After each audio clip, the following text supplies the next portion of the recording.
하나님 아버지, 오늘 또 새날을 허락하심을 감사를 드립니다. 이 시간도 주의 말씀과 함께 더 깊은 하나님의 은혜를 깨달을 수 있도록 인도하시고 성령 하나님을 통하여 주시는 새 힘을 얻어서 이 하루도 주와 함께 주께서 기뻐하시는 한 날로 살아가는 귀한 은혜가 넘치게 하여 주시옵소서. 모든 것 거룩하신 예수님의 이름으로 기도드립니다. 아멘. 찬송가 430장 하나님께 찬양 드리겠습니다. 주와 같이 길 가는 것 즐거운 일 아닌가. 우리 주님 걸어가신 발자취를 밟겠네. 한 걸음 한 걸음 주 예수와 함께 날마다 우리 걸어가리. 어린아이 같은 우리 미련하고 약하나 주의 손에 이끌려 생명길로 가겠네. 한 걸음 한 걸음 주 예수와 함께 날마다 우리 걸어가리. 꽃이 피는 들판이나 험한 골짜기라도 주가 인도하는 대로 주와 같이 가겠네. 한 걸음 한 걸음 주 예수와 함께 날마다 우리 걸어가리. 옛 선지자의 녹같이 우리들도 천국에 들려 올라갈 때까지 주와 같이 걷겠네. 한 걸음 한 걸음 주 예수와 함께 날마다 우리 걸어가리. 아멘. 하나님 말씀은 잠언 13장 20절입니다. 함께 읽겠습니다. 지혜로운 자와 동행하면 지혜를 얻고 미련한 자와 사귀면 해를 받느니라. 아멘. 오늘 말씀은 우리가 흔히 잘 알고 있는 사자성어 분목자 흙 또는 백로야 까마귀 노는 곳에 가지 말라라고 하셨던 옛 성인의 교훈이 생각나게 하는 말씀입니다. 사실 사람은 환경에 지배를 받는 존재입니다. 그가 자라왔고 그가 겪었던 여러 환경들, 여러 사건들이 그 한 사람의 어떠함을 결정하는 중요한 과정이 되는 것이죠. 우리가 잘 알고 있듯이 인간은 결코 혼자서 살아갈 수 없는 존재입니다. 언제나 관계를 맺고 그 관계성 속에서 어떠한 성향을 띠며 적응하며 생존을 위해 자신을 바꿔가는 존재이죠. 근래에 인문학에서 큰 이슈를 일으키고 있는 유발 하랄이라고 하는 사람이 있습니다. 이 사람이 자신의 저서인 사피엔스라는 책에서 뭐라고 하냐면 이러한 현상에 대해서 인류의 생존 경쟁으로 인해서 나타나는 양육강식의 한 현상이라고 말합니다. 지금의 인류는 과거나 지금 현재 우리 사회 자체도 치열한 경쟁을 통해서 자신의 것을 취하고 자신이 원하는 것을 위해 또 사회에 적응하기 위해서 끊임없이 변화해 가고 있다는 것이죠. 그런데 이와 같이 환경으로 인해서 엄청난 영향을 받는 인류에게 가장 많은 영향을 주는 한 가지는 오히려 어떤 환경이 아니라 사람입니다. 다시 말해서 한 사람의 어떠함을 결정하는 가장 큰 한 가지는 그가 어떤 환경에서 살아왔는가 하는 것이 아니라 어떤 성향의 사람들과 관계를 맺으며 살아왔는가 하는 것이 매우 중요한 역할을 하고 있다고 하는 것이죠. 예컨대 부유하거나 가난하던 관계없이 그 가정의 어떠한 재정 상태와 관계없이 밝은 가정, 밝은 부모 아래에서 자란 사람은 자유분방하면서도 늘 긍정적인 생각을 가지고 살아갑니다. 반대로 엄한 가정, 엄한 부모 아래에서 배우고 자란 사람은 자라서도 엄격한 사람이 되는 것이죠. 여러분, 사람은요, 이와 같이 어떤 스승 아래에서 누구에게 배웠는가에 따라서 그 사람의 생각과 가치관이 완전히 달라지는 법입니다.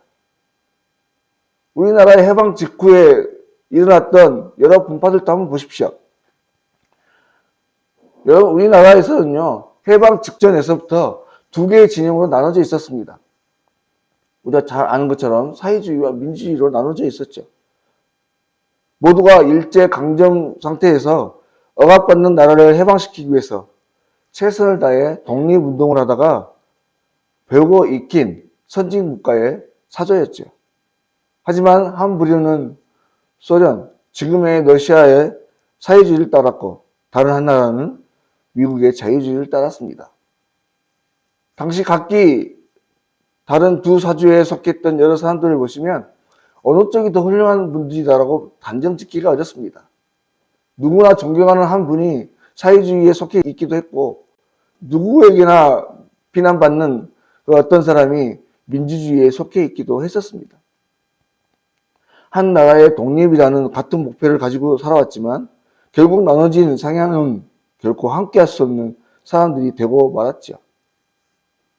바로 어떤 환경에 처해 있는가 보다 어떤 사람과 함께 있는가가 한 사람의 어떠함을 결정하게 된다는 단적인 예가 되는 것입니다. 그런데 여러분, 오늘 말씀을 다시 한번 보시면 지혜로운 자와 동행하면 지혜를 얻고 미련한 자와 사귀면 해를 받는다, 이렇게 말씀합니다. 오늘 말씀에서 사용하고 있는 이 동행한다는 말, 이 말은요, 단순히 함께 한다는 의미를 넘어서는 것으로 깊은 교감을 나누는 전 인격적인 만남과 교제를 말하는 것입니다. 여러분, 우리가 우리의 학창 시절을 한번 생각해 보십시오. 오랫동안 함께 지내왔지만 모두가 다 기억나는 것은 아닙니다. 늘 함께 공부하고 놀이하고 함께 생각을 공유하며 가치관을 함께 나누었던 그 친구들을 기억하죠. 많은 친구들이 있지만 그저 같은 교실에서 몇 년을 공부했다 하더라도 얘기 한번 나눠보지 못했던 친구를 기억하지는 못합니다. 이것은 교회에서도 마찬가지죠. 저희같이 작은 교회들, 작지는 않지만 작은 규모의 교회들은 한 집 건너 한 집 다 숟가락이 몇 개까지도 다 알 수 있지만 큰 교회 같은 경우들 보시면 매주 같이 예배드리고 신앙생활을 하지만 그분이 우리 교인인지조차도 모를 때가 많습니다. 또한 매주 예배를 드린다고 하더라도 함께 신앙을 나누고 함께 기도를 공유하고 함께 자신의 고민들을 나눌 때에 그것이 함께 동행하는 것이지 단순히 한 교회 안에서 예배를 드리고 신앙생활을 한다고 해서 그것이 동행한다 이렇게 말할 수는 없는 일이죠.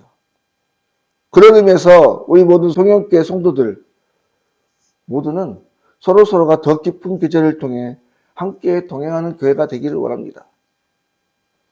그런데 오늘 말씀에 지혜로운 자와 동행을 하면 지혜를 얻는다 이렇게 말합니다. 그러면 지혜로운 자는 누구인가 하는 것이죠.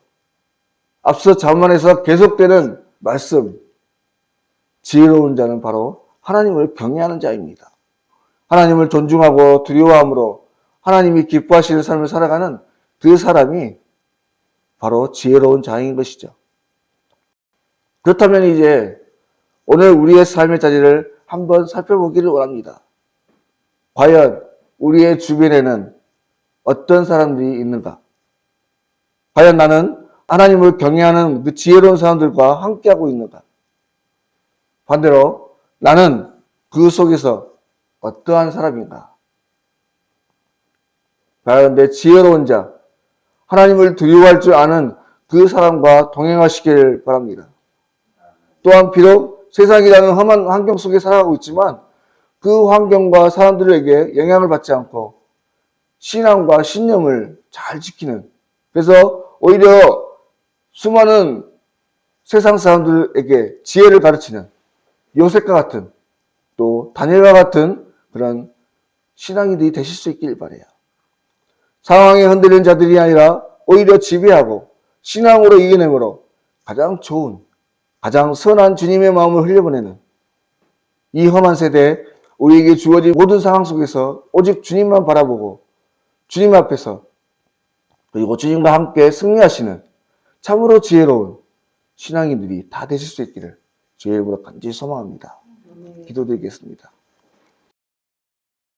하나님 아버지, 오늘 또 우리에게 보내주신 귀한 믿음의 선배들의 삶을 보고 듣고 배울 수 있도록 인도하여 주시옵소서. 그래서 오로지 하나님만 경외했던 참다운 지혜로 우리들도 하나님을 나타내고 흘려보내는 참된 지혜자들이 되게 하여 주시옵소서. 이 한 달의 삶 가운데 우리를 세상 속으로 보내셨다고 말씀하셨습니다. 이 험한 세상 속에서 주님을 경외하는 참된 지혜자로 요셉과 같이, 다니엘과 같이 온전히 믿음 안에 바로 서서 하나님의 형상을 흘려보내는 복음의 사람, 복의 사람이 다 될 수 있도록 인도하여 주시옵소서. 모든 것 거룩하신 예수님의 이름으로 기도드립니다. 아멘. 하늘에 계신 우리 아버지, 아버지의 이름을 거룩하게 하시며 아버지의 나라가 오게 하시며 아버지의 뜻이 하늘에서와 같이 땅에서도 이루어지게 하소서. 오늘 우리에게 일용할 양식을 주시고 우리가 우리에게 잘못한 사람을 용서하여 준 것 같이 우리 죄를 용서하여 주시고 우리를 시험에 빠지지 않게 하시고 악에서 구하소서. 나라와 권능과 영광이 영원히 아버지의 것입니다. 아멘.